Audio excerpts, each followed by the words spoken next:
الحمد للہ وحدہ والصلاة والسلام علی من لا نبی بعدہ اما بعد۔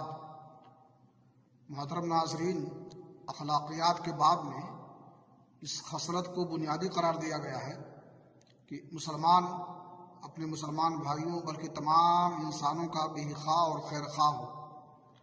صحیح بخاری شریف کی حدیث ہے، رسول اکرم صلی اللہ علیہ وسلم نے فرمایا، لا یؤمن احدکم حتی یحب لاخیہ ما یحب لنفسہ، کہ تم میں سے کوئی شخص مومن نہیں ہو سکتا ہے جب تک کہ وہ اپنے بھائی کے لیے وہی نہ چاہے جو اپنے لیے چاہتا ہو۔ یقیناً جو مسلمان اپنے بھائی کے لیے وہی چاہتا ہے جو اپنے لیے چاہتا ہے تو دنیا و آخرت میں سکون و اطمینان کی زندگی گزارتا ہے۔ اللہ رب العالمین سے دعا ہے کہ اللہ تعالی ہمیں خیر خواہی کرنے کی توفیق عطا فرمائے اور ہم ہر شخص کے لیے بھی خواہ ہوں۔